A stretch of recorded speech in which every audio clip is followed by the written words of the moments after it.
Weather manipulation is one of those quintessential types of magic. We've seen it before, we'll see it again. You might think you've seen all it can do. You've witnessed this power in so many shows, and movies and animations. But then you start watching the latest season of JoJo's Bizarre Adventure, Stone Ocean, and you're introduced to a character named Weather Report. Yes, that's his name. If you've never watched JoJo before, buckle up. This character introduces his own weather power like this.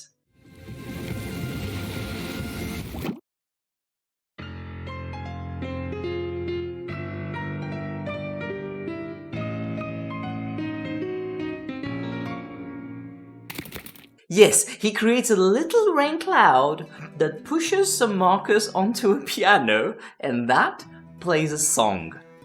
Yes, exactly. You might be thinking, this is absurd. This violates all the rules I've been taught about creating good magic systems. Yes, but also no. Yes, just this little intro breaks all those good old Brandon Sanderson, Hello Future Me, Daniel Green rules, but those rules are about creating good drama. And JoJo is not trying to create good drama. JoJo is trying and succeeding at creating good melodrama. Let's explore melodrama today, what it is and also how fun it can be to world build some magic around it.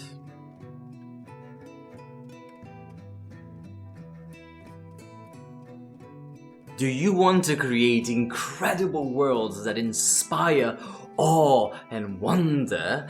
Great, me too. And this YouTube channel here, it's me practicing exactly this skill, this world building skill. I've been looking at media and stories in a completely different way, trying to extract good lessons. Why are those worlds so enticing? Why is my imagination so stimulated by those worlds? And I bring those lessons here for me and for you to practice creating many different worlds until we get good at it. First, there's a lesson, then there's a little exercise, a proposal for an exercise, and at the very end of the video, I'll give my own shot. And I hope to see your shot as well in the comments. Send it to me. Thank you for subscribing. I have finally left my strange 10 subscriber limbo, and I've crossed 4,000 subscribers, which is an immense number that I cannot. If I close my eyes and I try to imagine 4,000 people in front of me, I cannot. Which is incredible. Thank you so much. I have a challenge here, not gonna lie. Since I just told you that we're going to explore melodrama today, the way I like to start those kinds of videos is to define melodrama. But for the very first time, I feel like I understand a word better than the dictionary. I've played melodrama as an actor, I've written a little bit of melodrama, but above all, I used to go rather frequently to this improv show called Midnight Melodrama, back when I lived in Rio. Melodrama, I get it, I can feel it in my bones. If you were to analyze Midnight Melodrama just by its basic rules, you would think it was just any improv show. Yeah, the actors, they got suggestions from the audience and then they run with the most bonkers of them all, and they had this little gesture that they made that they could summon an actor from the backstage immediately onto the stage, so they just joined whatever action was happening. That sounds just like improv, but the way the actors engaged with that show, their dramatic goals were definitely melodramatic.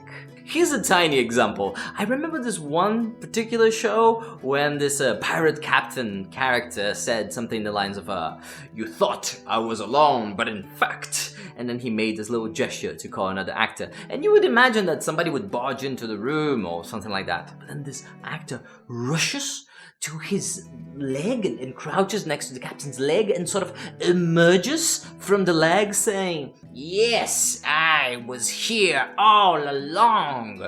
Father? Yes, that's right. I am your bastard son." And the captain, after 2 seconds of utter confusion, said, yes, that's right, you thought it was a wooden leg, but I was carrying your son all along. See, I can move my leg perfectly fine. A little bit too much. But that's the point. That is the intention. Yes, this is ridiculous, but this is art that touched me. Here I am 10 years later, thinking about it, laughing about it, using it as a writing reference. While most dictionaries define melodrama by one of its main tools, the exaggerated emotions, I think they missed the point here. The best I could find was Random House Webster's Unabridged Dictionary, which at least talks about the lack of cause and effect. But I think melodrama is better defined by what it is trying to provoke. It is a style of storytelling that goes beyond drama and tries to not only evoke emotion, but overwhelm the audience with emotion. And two of its main tools are surprise and confusion. Think about how unreasonably intense are the cerebral battles between Elle and Kira in Death Note. The facial expressions and dramatic colors and puzzling detective logic. And of course, no other scene is as melodramatic as the crisp scene, where Kira finds a way to alibi himself by hiding his murderous magical power inside a bag of crisps, even though he knows he's being recorded from all angles. How about in the Mexican telenovela Amigas y Rivales, when the villain Roxana threatens the protagonist with sulfuric acid that comes in a smoking vial? It has a label with a little skull and everything. Oh my god, I love everything about this show, it's fantastic. And hey, who could ever forget that South Park episode in which Cartman wants to teach his bully guy a lesson? So he cooks his parents into a chili, and then he invites Radiohead to call him a crybaby, and then he drinks the bully's tears off his face and he says, yes, oh, let me taste your tears, Scott. Your tears are so yummy and sweet. Oh, the tears of unfathomable sadness. Yummy.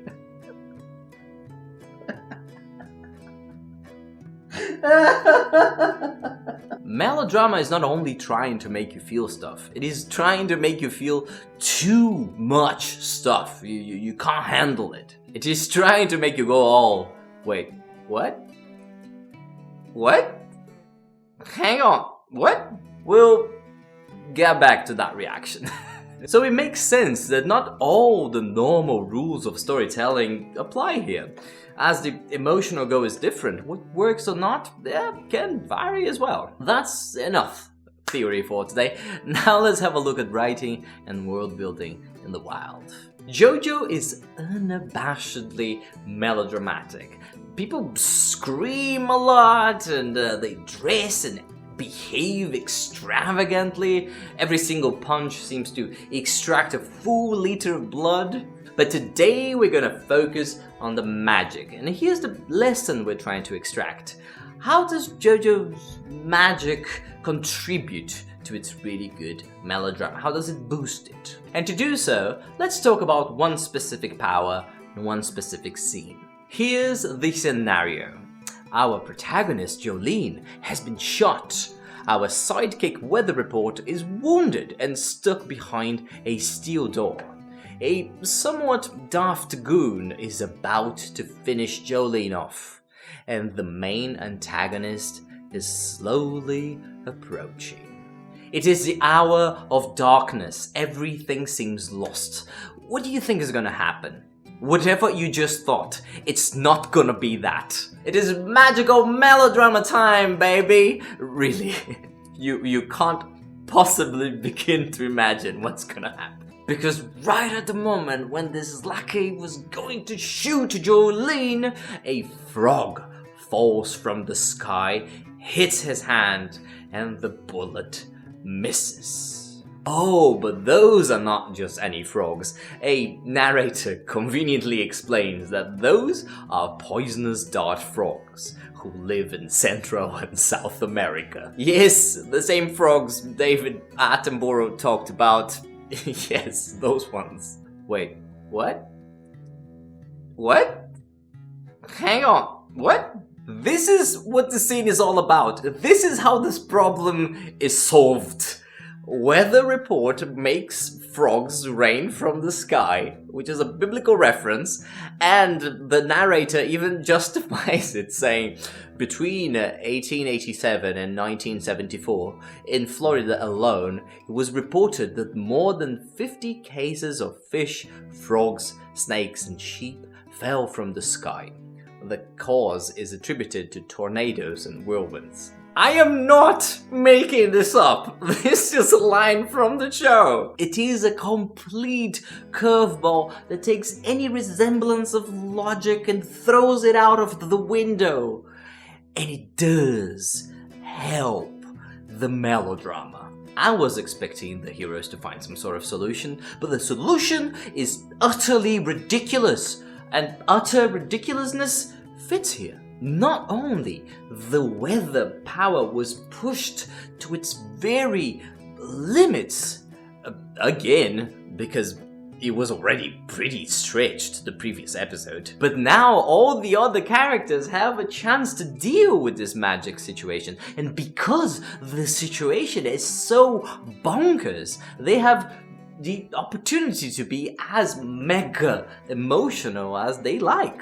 The lucky dies a horribly melodramatic death via frog poison. Of course he does. Jolene uses her powers to first create a shield, but the poison can still sip through, so she makes a body pillow of living frogs, noticing that the poison only comes out when they splatter the hard floor. And our antagonist has to calm himself down to deal with this unexpected situation.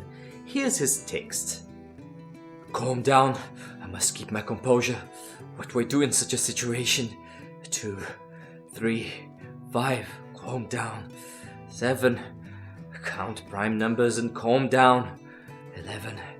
Prime numbers are solitary numbers that can only be divided by 1 in itself. 13, 17, 19, they give me strength. 23, 28, no, 29. Damn it, the frogs are covering my $800 pants. Wait, what? What? Hang on, what? This ridiculous and absurd situation is met by all characters with seriousness, and they have the opportunities to give their own crazy reactions to it, but to themselves they're not crazy. They're just dealing with something that's real right in front of them. And there's something there about this magic being completely unpredictable, but still tied to that explanation we've been given. Something that makes me go, oh, no, I can't believe they did it. I can't believe they wrote this. Which is a pleasant feeling and exactly what the show is going for. What is the most insane interpretation of weather manipulation? Well, it's that one. There it is. Instead of hooking me with cleverness or how interesting and intricate this magic system is, I was hooked with surprise and confusion and exacerbated emotions. And it worked. It worked. You know, if it had just rained in the scene or thunder fell in the right place, I wouldn't be talking about the scene. I was talking about the scene because it was frogs. Poisonous frogs from Central America.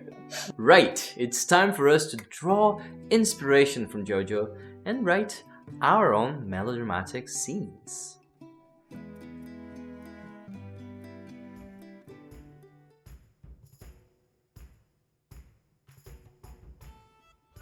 Okay, we're writing some melodrama today, so keep that in mind. Maybe the rules of this exercise won't be necessarily for melodrama, but keep the melodrama in your heart. Remember that you want to overwhelm your audience with emotion. First thing that we need is a magical ability. There's no need to create a whole system for that. We can do something smaller, just like weather reports power. Maybe 2 powers if you have 2 different magical characters interacting, that's cool. But yeah, just stay small on the powers because this is not what we're here exactly to practice. We practice a lot of magic creation on the videos. This time is about it can be a known power that you're gonna twist in an unexpected way, just like the one we analyze here. But it can also be a strange power that wouldn't fit in any other story. JoJo definitely has some of those as well. You know, they have the advantages and disadvantages. There's no clear winner here. Second, let's justify our choice. Why did we choose this power? What sort of interesting situations do we believe it can create? How does it expand our world building? In a usual exercise, I wouldn't add this item here. Just comes naturally, but since we're working with melodrama rather than drama, I thought we could benefit from a little extra scrutiny. And lastly, we are going to write a small melodramatic scene in which our magic ability shows up. Remember that not only actions but reactions are super important, and try to do like JoJo and make characters react in all seriousness no matter what's happening. Also, quick reminder, melodrama works for both comedy and tragedy. It's true that I only explored comedy here, but if you're looking for a tragedy reference, have a look at the old Greek plays like Prometheus Bound. I think this one is going to be particularly fun, and I hope to see your creations in the comments.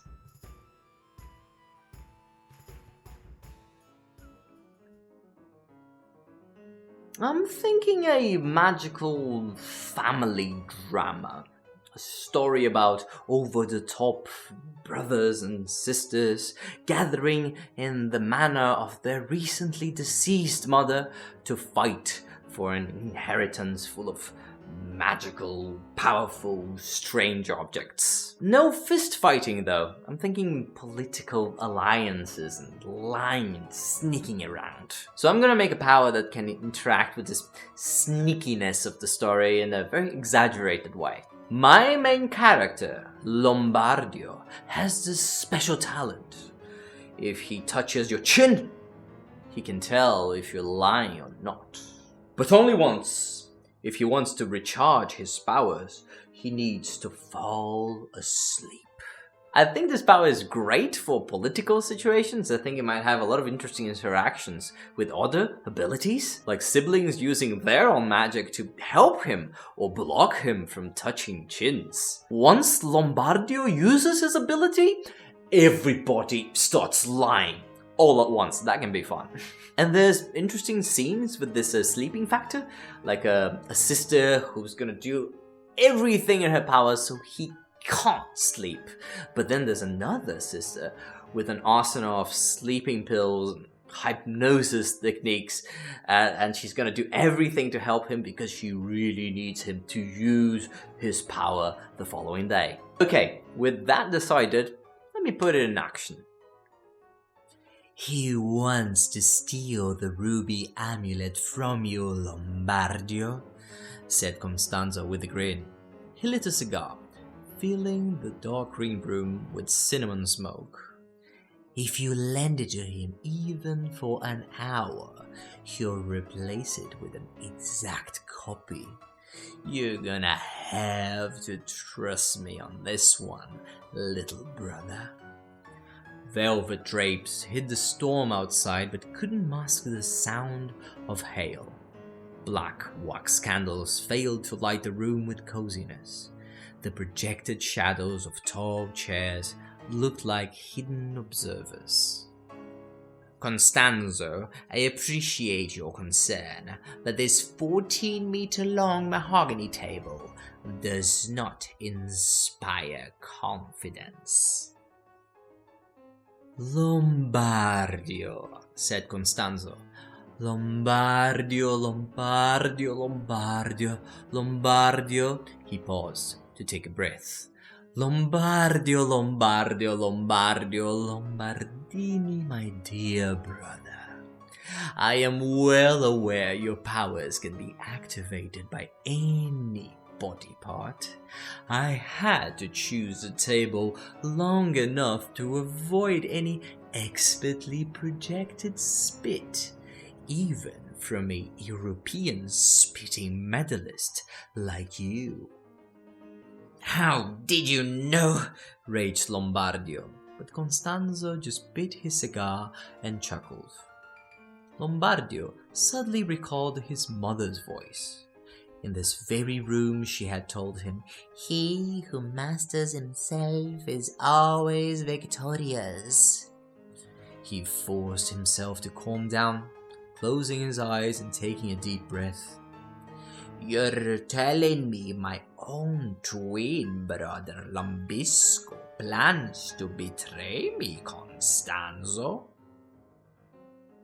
"Precisely." "I see," said Lombardio with his eyes still closed. "This information is precious." "I thought you'd appreciate it," said Constanzo, biting the cigar to the point of bending it. "Too precious to be gambled with, big brother." Lombardio stood up and from the depths of his violet mantle produced a white cylindrical object with two handles.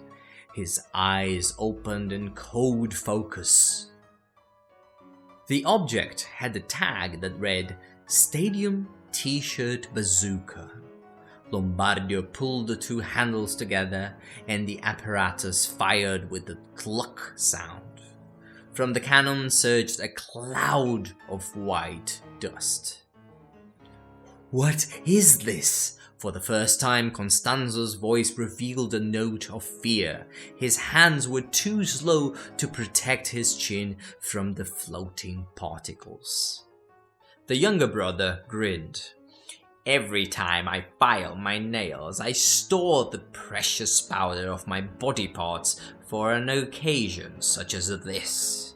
I've been doing it since I was 11, big brother. And now that I touched you, reveal your secrets." The cinnamon smoke arranged itself in spectral letters above Constanzo's head. It read, "Big Fat Liar." The shadows from the tall chair seemed to silently point and laugh. The bigger brother bit his cigar so fiercely that it finally broke, the longer part falling from his mouth. Between his clenched teeth, he snapped, "I am not fat." I feel I've drawn inspiration here from both JoJo and Midnight Melodrama, and hey, that was fun. That was so fun. And I think from all exercises I did in the channel thus far, this one was the one that took me most away from my normal style of writing, so that's cool. That's interesting. It's eye-opening to try new things. It opens ways in your brain that just cannot be closed. It's great. And with that, we've reached the end of this episode. Thanks for sticking around. I hope to see your own melodrama in the comments below. And as always, a special thank you to my patrons. Thank you so much for the support you give to this channel. Thank you for giving me hope for a future in this platform. Yes. And I'll see you guys next time. Ciao.